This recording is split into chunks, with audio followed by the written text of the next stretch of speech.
Greetings everyone. We will continue our discussion on your object-oriented programming through C++.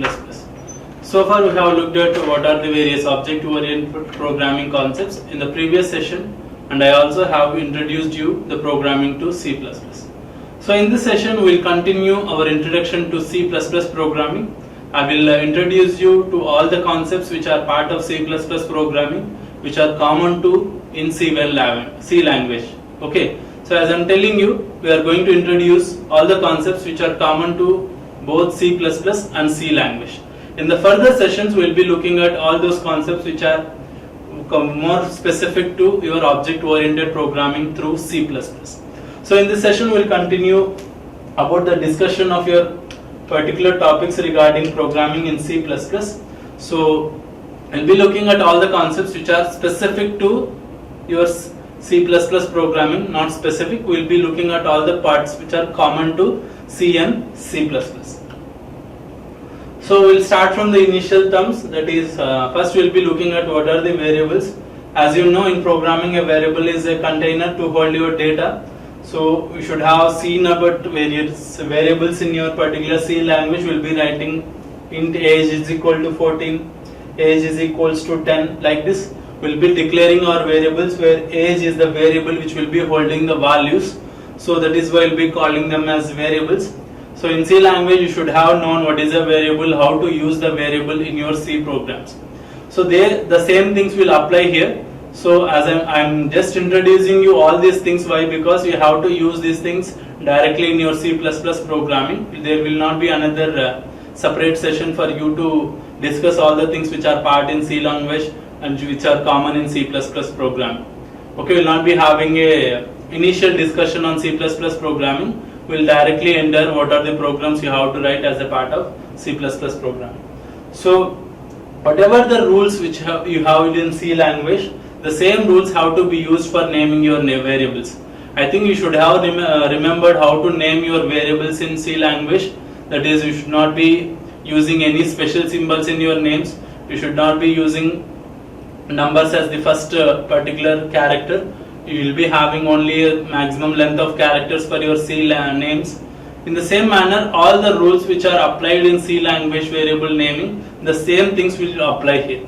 Basically, whatever the variables you have used in C language will apply here. Okay. The next thing, literals. So as I told you, in C language, literals are used for representing your fixed values. Okay, so we'll be having various types of your literals, that is integer literals, floating point literals, character literals, string literals, like that.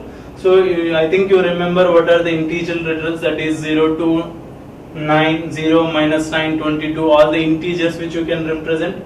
So those are decimal values. You can represent the octal values also, 021, 077, 033, or you can represent the hexadecimal values also.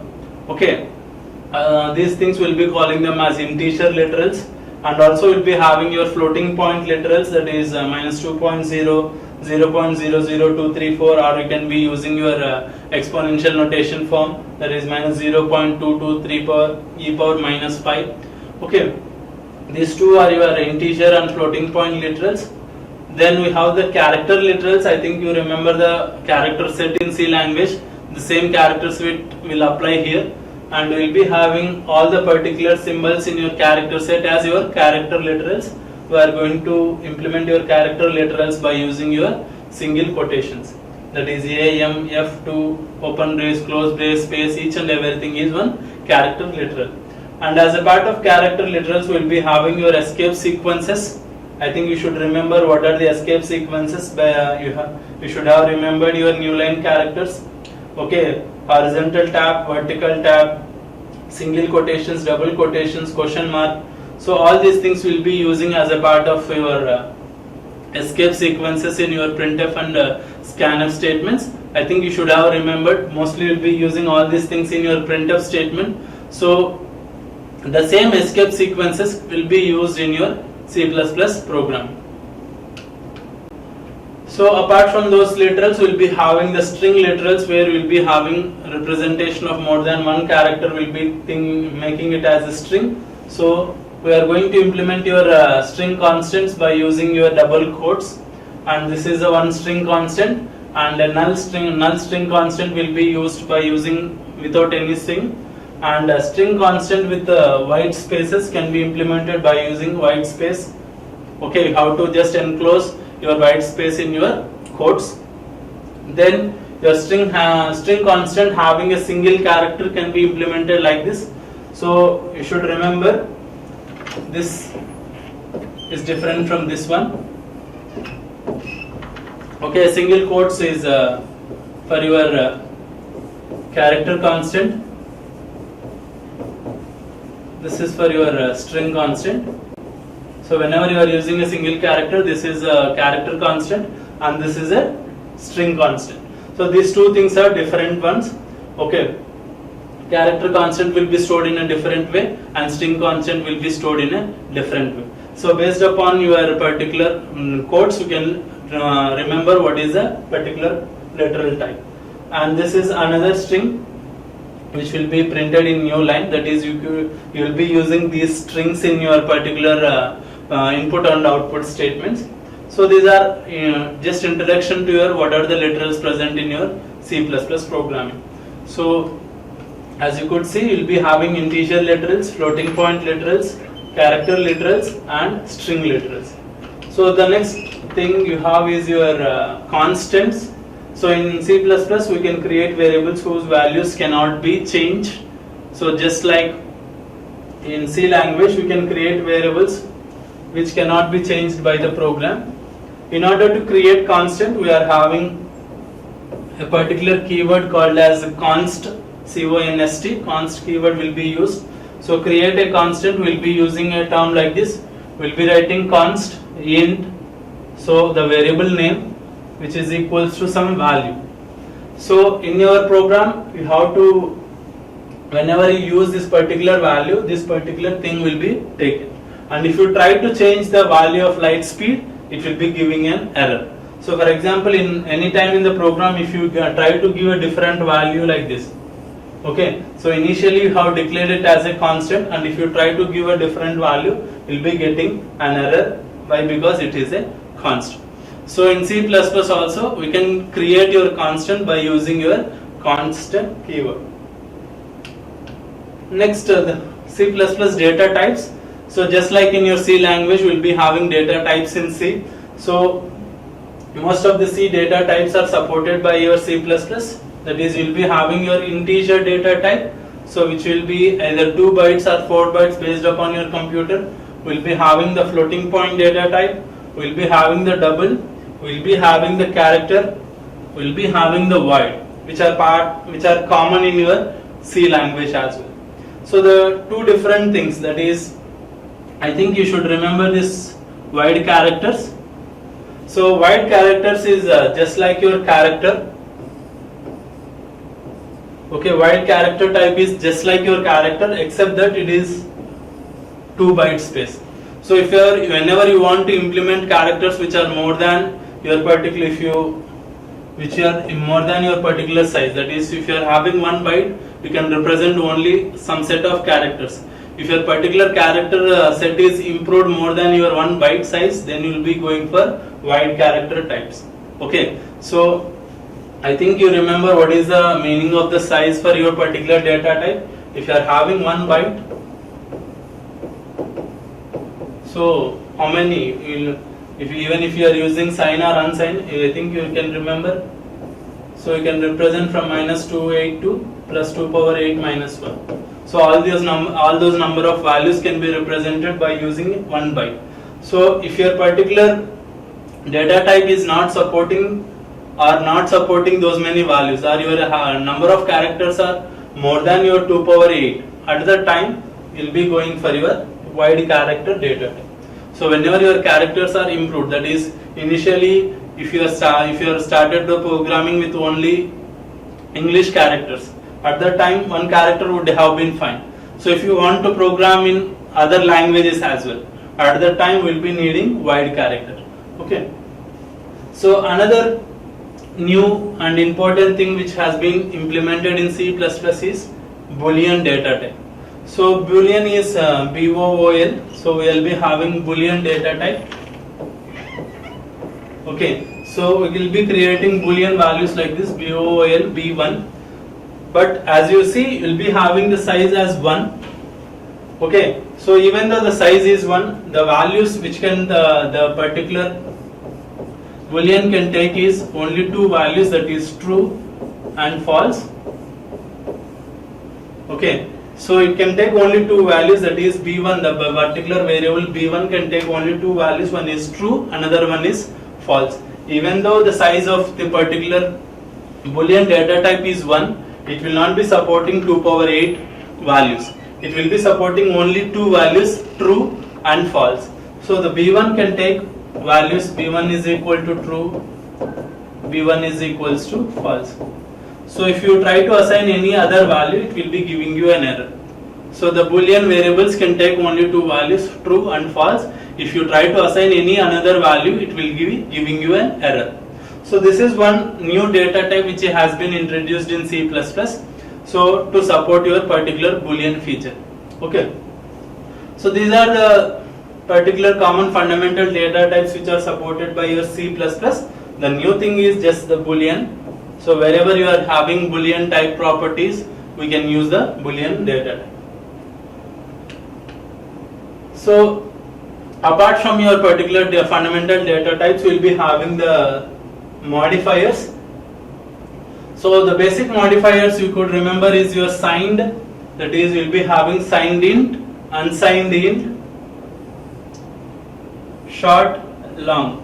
So we are having four type modifiers here, that is signed int, unsigned int, short and long. So as I think you remember, signed int means, so this will be used to represent the signed numbers. So if you are having 4 bytes, that is 32 bits. So at that time you can represent your particular signed integer by using values from 2 power minus 31 to plus 2 power. So we can represent values from minus 2 power 31 to plus 2 power 31 minus 1 values. That is, you can represent negative values as well as positive values. Those are signed. When you go for unsigned values, it can store only positive integers. You should have remembered. So you can represent values from 0 to 2 power 32 minus 1. Okay, those many values can be represented by unsigned int. So I think you should remember signed int and unsigned int. Signed int means we will be storing the signed values. Unsigned means we will be storing only the positive values. Short means it will be taking the half of your particular integer size. So if you are taking the integer size as 4, it will be taking the short as 2 bytes. Long means, okay, so it will be taking at least 4 bytes. It will be equivalent to the largest integer. Next, the same thing, that is whatever you have signed, unsigned, long will be applied to both long as well as char. So all these 4 types, that is 4 type modifiers, that is signed, unsigned, short, long, are applied to integer, these are applied to long, these are applied to char. Okay, so those are the type modifiers which are supported by your C++. So these type modifiers are common in both C and C++. The next one, some basic IO operations. I think I told you in the previous session itself how to use these IO operations. So I told you you are going to use your hash include IO stream instead of hash include stdio.h. Okay. Next, you are going to use the namespace, that is your standard namespace. Okay, inside this standard namespace we will be having your input and output functions or input and output objects. Okay, you will be learning about the namespaces later. For the time being, know that it is a space where you will be having your particular input and output functionalities. And inside the particular main, you have written only one statement, that is cout and one string. Okay, this is C++ programming. We will be getting the output as this is C++ programming, where you are giving only one output statement. So this is the output functioning just like your printf in C language. So the cout will work just like your printf. So whatever that is in the codes, it will be printing out as output. The second one is an example where you are not writing the namespace. Okay, in the first example, if you could see, you are using namespace std. So there is a turnaround. If you don't want to write this particular line, you can skip that line. But if you skip that line, okay, you have to write your particular output statements in this manner. That is, you have to specify std : okay, now we are saying that the cout is present in std. So wherever you are using the cout, for example, here you can directly write cout another program. Okay, so but here if you want to write another statement, I have to again write std : cout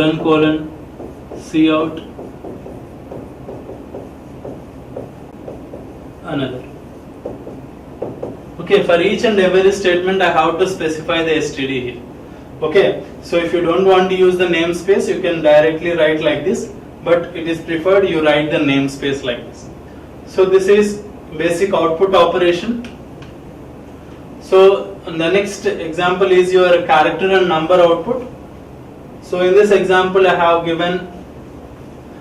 taken three particular variables. One is integer, another one is double, another one is character value.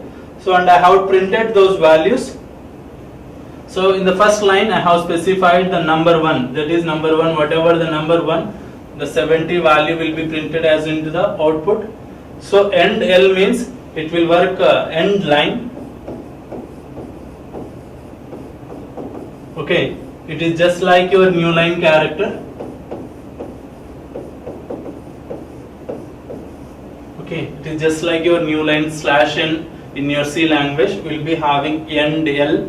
Okay, you can specify end L like this, or you can specify your particular in quotes, you can specify /n like this also. But end L is a simplified version. So end L means new line character. Next I am printing the num2, whatever the particular num2 value to 56.783 will be printed in the next line. Next again I am specifying end L. After that whatever I am writing, so you can see cout. First I am printing one string, that is character like this.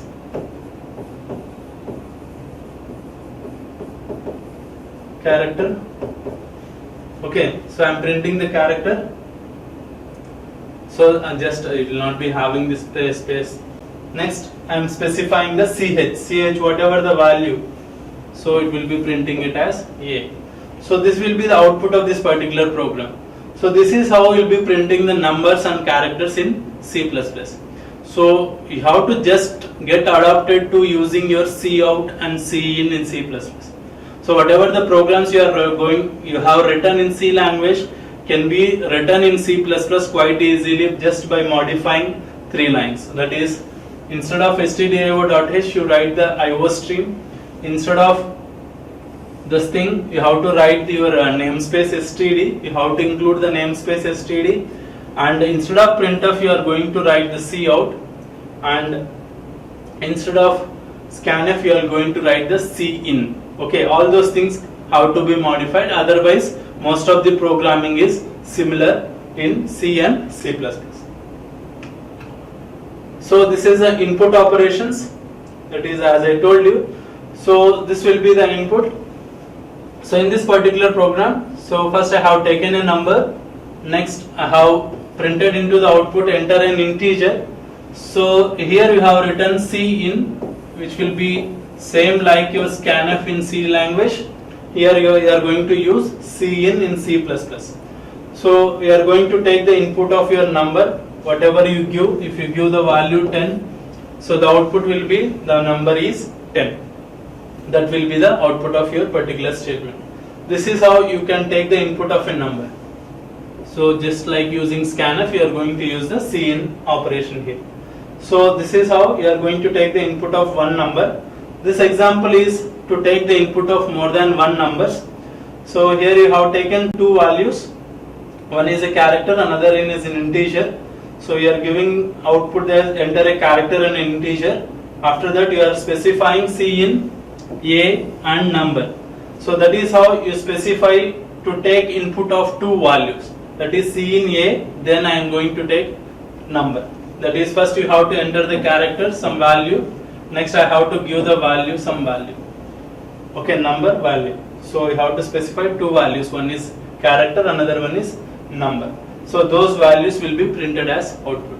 This is how you are going to take input in C++. So apart from this one, we'll be having type conversions. Just like in C language, we'll be having two types of type conversion. One is automatic type conversion, another one is type casting. So you should have remembered from this in C language. So in this example, I have taken one number, one integer num int, another double value, which is equal to 9.99. So first I have assigned num int also 9.9. Sorry, we have assigned one statement here. So here the value is 9.99. So when I assign it to an integer, automatically it will be truncated to 9 value. Automatically it will be truncated to 9 value. This will be calling it as automatic type conversion, which will be having fixed rules in the language. Okay, automatically the double value will be converted into an integer value. So we are printing those values. That is, first we are printing the integer, it will be printed as 9. Next we are printing the double value, it will be printed as 9.99. Okay, this is how we are going to perform the automatic type conversion, which is same like in C language. So another type of conversion is your explicit type conversion or type casting, where you are going to force the conversion. So as you could see, you have declared a double value and you are printing the double value there. So this is the type casting thing you are doing, where you are going to convert your double value, that is whatever the double value 3.56 is converted into an integer. That is, you are type casting the thing. So the 3 value, it will be converted into 3, then the 3 value will go into your integer. So here you are forcing the conversion, that is why we will be calling it as type casting. So these two are same like in C language, we will be having in C++. Next, I think you remember the operators. So all this set of operators, that is your arithmetic operators, assignment operators, relational operators, logical operators, bitwise operators and other special operators, all the operators which are supported in C language are supported by C++. You have to remember what are the operations, how you are going to perform the operations, how you are going to solve the problems, how you are going to write the programming using all these operators in C language.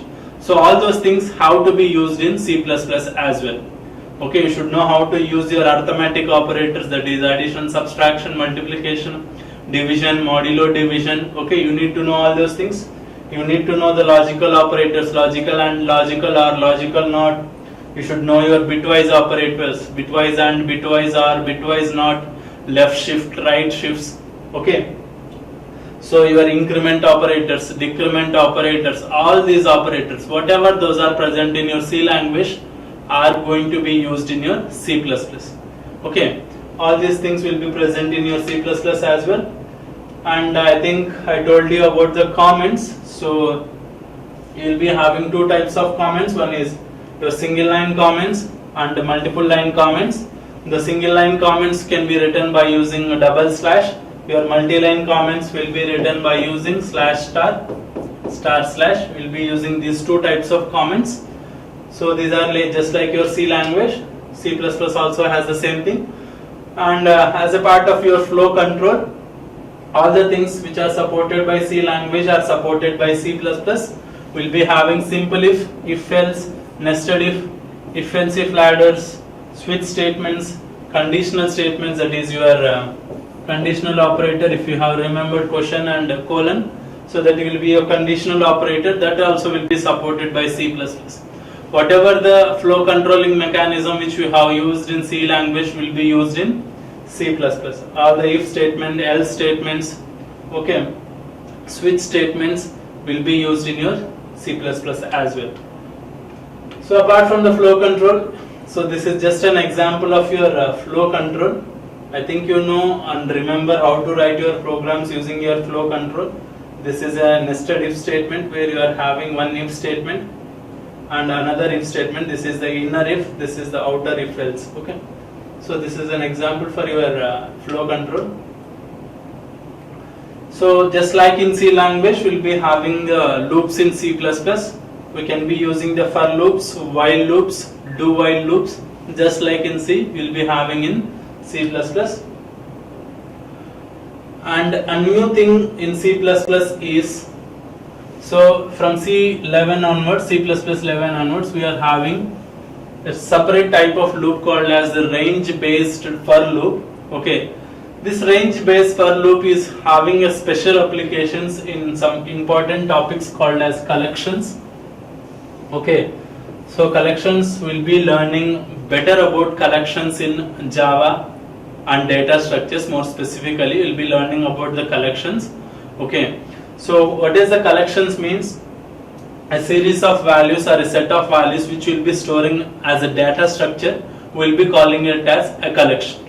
Okay, whenever you are operating on these collections, we'll be needing a faster loops.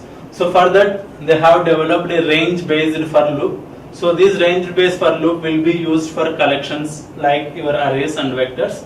An example is given here. So if you see here the example, you have declared one array with the 10 elements, that is 1 to 10 values. One array is there and you are trying to print the array. So while printing the array, if you see here, this is called as the range based for loop.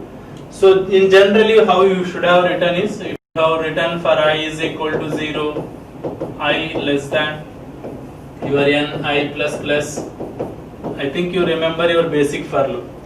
So instead of the basic for loop, we have the range based for loop where you are specifying n to your number. So n means n will contain the number, first number.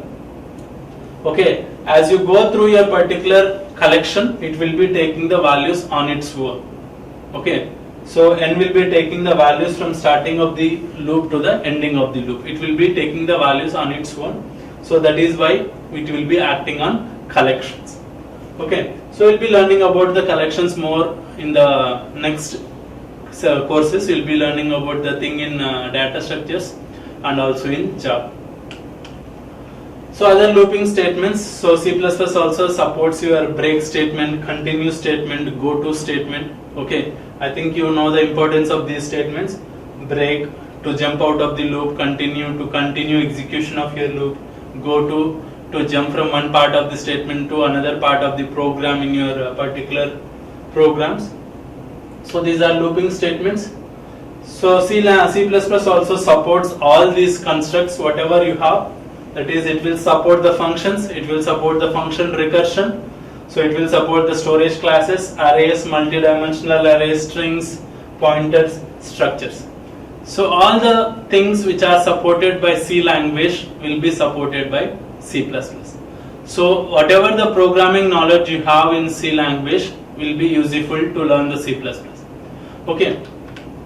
So we'll conclude this particular session by saying that all the C language features will be part of C++. Whatever you are going to learn as a part of C++ is just an extension of your C language. Okay, all the programming knowledge you have in C language will help here, and more specific topics, that is more specific to object oriented programming and more specific to your particular C++ language. The new features which are present in C++ language and how you are going to implement them, we'll be looking at in the next session.